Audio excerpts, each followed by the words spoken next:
미국의 수도 워싱턴에서 전해드리는 RFA 자유아시아 방송의 생생 토크입니다.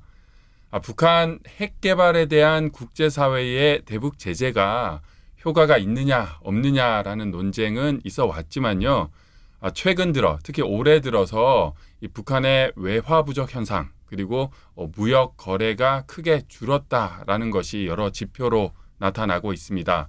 북한 당국이 이 외화 부족에 대한 타겟책으로 관광 그리고 국제사회에 대한 대북 지원을 더 호소하고 있다라는 것이 포착되고 있는데요. 취재 기자와 함께 자세하게 얘기 나눠보겠습니다. 이경아 기자와 얘기 나눠봅니다. 안녕하십니까? 안녕하세요. 예. 자, 오늘은 북한에 대한 외국인 관광 얘기부터 시작할 텐데요.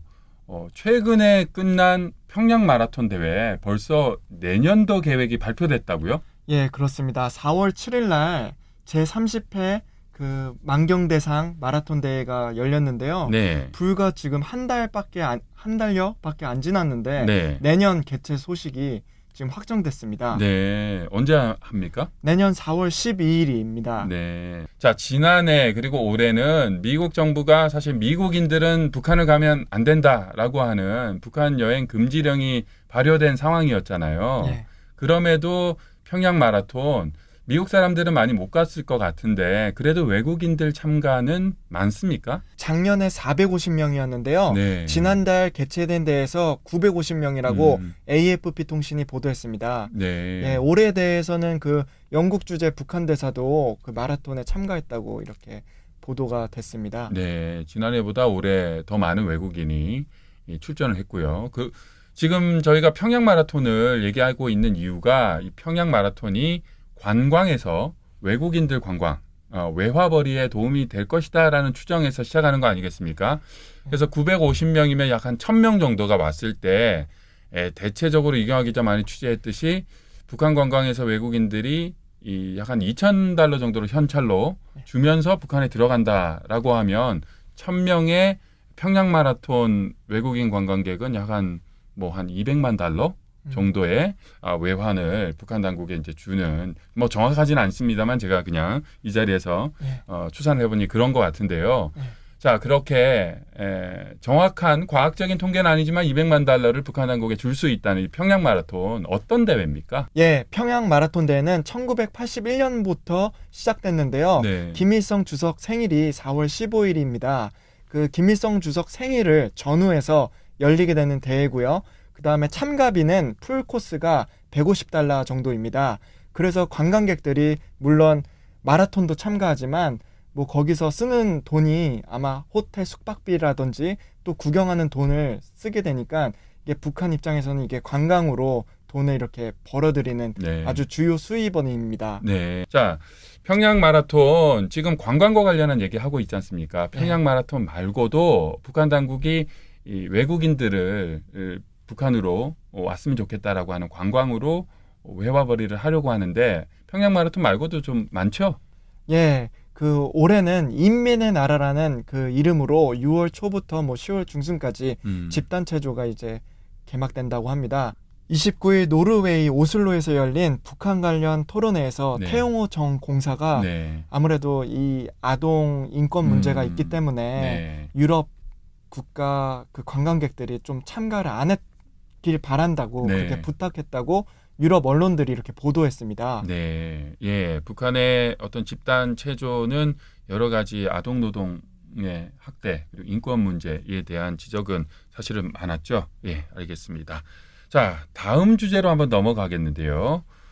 관광으로 외화를 벌어들이는 북한 당국 또 다른 측면으로는 국제사회 지원에 또 손을 좀 벌리고 있다라는 그런 얘기인데 지난해까지는 국제사회 대북 지원이 굉장히 줄었다고 하다가 미북 관계가 좀 좋아지면서 대북 지원도 좀 호전이 되는 그런 분위기예요. 최근 유럽의 여러 국가들이 북한에 대한 지원을 밝혔죠. 예, 그렇습니다. 지금 지원액 면상으로 봤을 때는 네. 스위스가 가장 많습니다. 네.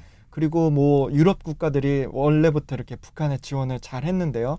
노르웨이나 지금 핀란드, 북유럽 국가 국들이 아마 대부분 이제 식량 지원을 많이 하고 있습니다. 네, 러시아도 식량 지원을 하고 있고 네. 또 이번 주에는 특히 덴마크가 발표를 했다고요? 예, 덴마크의 그 미션 이스트라는 그 구호 단체가 있는데요. 네, 미션 이스트가 직접 북한을 방문해서 쌀과 콩을 천내군 강원도 천내군에 네. 있는 어린이들과 임산부들한테 이렇게 제공했다고 합니다. 그래서 그 미션 이스트 홈페이지에 그 북한 요번에 방북한 내용들이 이렇게 담겨져 있습니다. 네, 그렇군요. 네, 사실 미션 이스트는 저도 뭐 지원 관련 취재를 해왔기 때문에 한 5년 전까지만 해도 북한에 대한 지원을 활발히 했었는데요.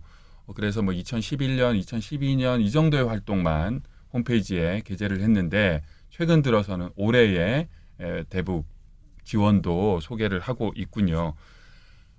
미션 이스트도 있지만 아무래도 북한에 대한 지원하면 유엔사나 국제 구호기구, 특히나 이제 WFP라고 하는 세계 식량 계획이 많지 않습니까? 예, 그렇습니다. 아무래도 그 한국 같은 경우도 WFP나 유니세프를 통해서 요번에 800만 달러를 이제 공유한다고 얘기를 했고요. 네, 그 다른 나라들도 그 유니세프나 FAO 뭐 WFP를 통해서 이렇게 지원을 하고 있습니다. 네. 자, 유니세프는 국제 아동기금 그리고 FAO는 식량농업기구, 북한에 대한 농업 기술을 지원하거나 하는 그런 기구인데 대부분은 이경아 기자 설명했듯이 이 임산부나 특히나 7세 미만의 아동들에 대한 영양 지원을 많이 한다고 그러죠. 예. 유엔 산하에도 또 다른 돈으로 다른 구호 기구를 지원하는 서프라고도 있지 않습니까? 예, 그렇습니다. 서프라고 유엔 긴급 구호 자금이 있는데요. 네. 이게 올해에는 지금 북한에 이제 배정이 되지 않았습니다. 왜일까요? 지금 정확한 원인을 제가 알아보고 있는데 정확한 원인이 이제 나오지 않았습니다. 작년 같은 경우에도 북한이 썰프 자금을 받았는데요. 네. 올해 같은 경우 지금 아직까지 못 받은 이유는 아직 알 수가 없습니다. 네, 그렇군요. 유엔 산하의 중앙긴급 구호 기금이라고 유엔이 이 자금을 북한을 돕는 국제기구, 북한에 직접적으로 지원하는 것이 아니라 북한을 돕는 구호 기구에 돈을 지원해서 그 기구들이 북한의 주민들에게 지원을 하는 그런 형태인데 올해는 없다는 거죠. 예. 그 부분은 이제 좀 추가를 더 하셔서 하반부에는 혹시나 있을지 예. 좀 더 살펴봐야 되겠네요. 예, 그렇습니다. 네. 자, 오늘 생생 토크는 외화 부족이라는 북한 당국이 이 외화 부족의 상황을 어떻게 타개하는지 관광과 또 국제사회 대북 지원 확대의 측면으로 살펴봤습니다. 지금까지 이경하 기자와 얘기 나눠봤습니다. 이 기자 수고하셨습니다. 예, 감사합니다. 감사합니다. 네.